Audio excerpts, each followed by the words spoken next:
Yang kelima, Kisah 9 ayat 8 versus 26 ayat yang ke-16. Lihat cuplikannya balik. Lanjut ke Kisah Para Rasul 9 ayat 8. Kisah Para Rasul 9 ayat 8, Saulus bangun dan berdiri, lalu membuka matanya. Tetapi ia tidak dapat melihat apa-apa. Mereka harus menuntun dia masuk ke Damsyik. Tapi, kenapa dalam Kisah Para Rasul 26 ayat 16, tetapi sekarang bangunlah dan berdirilah. Aku menampakkan diri kepadamu untuk menetapkan engkau menjadi pelayan dan saksi tentang segala sesuatu yang telah kau lihat daripadaku, dan tentang apa yang akan kuperlihatkan kepadamu nanti. Dalam Kisah Para Rasul 9 ayat 8, Paulus berdiri dalam keadaan buta. Tapi dalam Kisah Para Rasul 26 ayat 16, Paulus bangun dan melihat Yesus menampakkan dirinya. Kesaksian mana yang harus dipercaya daripada Paulus ini?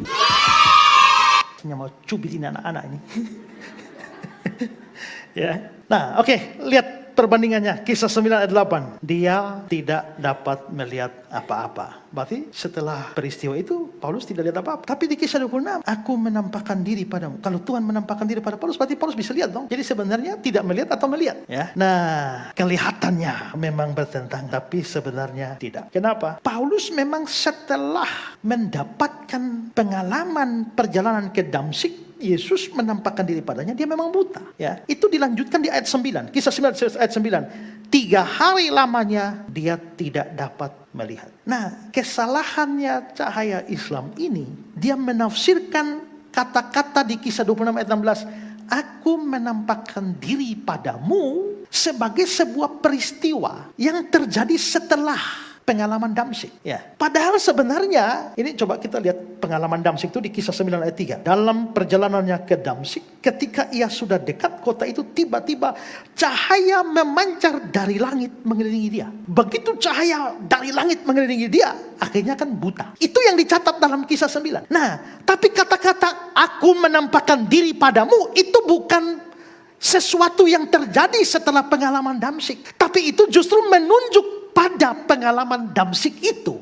Jadi ketika cahaya memancar dari langit mengelilingi dia, itulah aku menampakkan diri kepadamu. Jadi memang pada waktu Tuhan menampakkan diri, dia masih lihat. Setelah menampakkan diri, dia jadi buta. Maka aku menampakkan diri kepadamu bukan setelah Damsyik, lalu aku menampakkan diri padamu. Jadi ada penampakan setelah pengalaman Damsyik. Tidak, pengalaman Damsyik itulah tindakan Tuhan menampakkan diri kepada Paulus. Karena itu di Kisah 26 ayat 16 itu ya, aku menampakkan diri padamu bukan setelah Damsyik lalu Tuhan menampakkan diri, dia buta. Tapi ketika Kisah 26 ayat 16 bilang aku menampakkan diri padamu, itu pengalaman yang lalu, yang sudah lewat. Dari mana kita tahu ini pengalaman sudah lewat? Dari teks Yunani. Ya, coba kalau saudara perhatikan ini saya berikan teks Yunani, saudara lihat yang saya tunjukkan di situ ada anak panah, ada tulisan kecil VIP1S. Itu apa? Itu dalam bahasa Yunani adalah verb, kata kerja, aorist. Ada aorist. Aorist itu apa? Aorist itu bentuk past yang sudah lewat. Jadi bukan aku sedang menampakkan diri,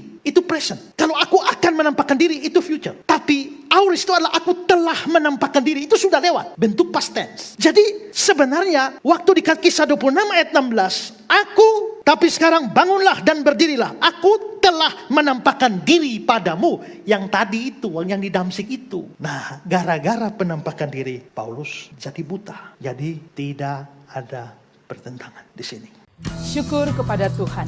Jelang tahun kedua, Yayasan Karya Bakti Esra Solo terus berkiprah dan semuanya tidak terlepas dari segala bentuk dukungan dari saudara-saudari simpatisan di seluruh pelosok negeri, bahkan di luar negeri. Karena itu kami begitu bersuka cita dan bersemangat dalam melayani. Dukungan saudara berupa dana telah memberkati begitu banyak pekerjaan Tuhan yang dipercayakan melalui yayasan kami. Pembangunan gedung sekolah Bioba yang masih dalam proses pengerjaan, perluasan wilayah pelayanan mobil pintar dengan dibukanya satu pos baca baru di daerah Kabupaten Kupang dengan jumlah anak binaan kurang lebih 50 orang anak. Program rutin mingguan Esra Soro menjawab. Program ini sudah menjawab sekitar 1.200-an pertanyaan selama 120-an episode berjalan. Penyaluran bantuan sosial berupa bantuan kesehatan, pendidikan, sembako, material pembangunan, dukungan dana bagi pelayanan hamba-hamba Tuhan dan gereja. Dan dengan segala fasilitas broadcasting dan multimedia yang cukup memadai, Yayasan Karya Bakti Esra Sorut terus berupaya menjalankan visi dan misi pemberitaan Injil dengan cara yang lebih kreatif dan menarik melalui pembuatan film rohani lokal bertajuk Bukan Sebatang Toge yang akan segera tayang sebagai salah satu sarana penyebaran Injil yang efektif di era digital saat ini. Jika saudara diberkati dengan pelayanan kami dan rindu untuk terus mendukung pekerjaan Tuhan, jadilah berkat dengan menyalurkan persembahan saudara melalui nomor rekening yang tersedia. Setiap persembahan saudara akan digunakan sesuai kebutuhan pelayanan dan operasional yayasan. Tidak kata terbaik yang dapat kami sampaikan selain limpah terima kasih. Mari terus berkarya dan berbuah bagi Tuhan dalam setiap pekerjaan yang baik bersama Yayasan Karya Bakti Esra Sorut. Allah Tritunggal memberkati. Shalom.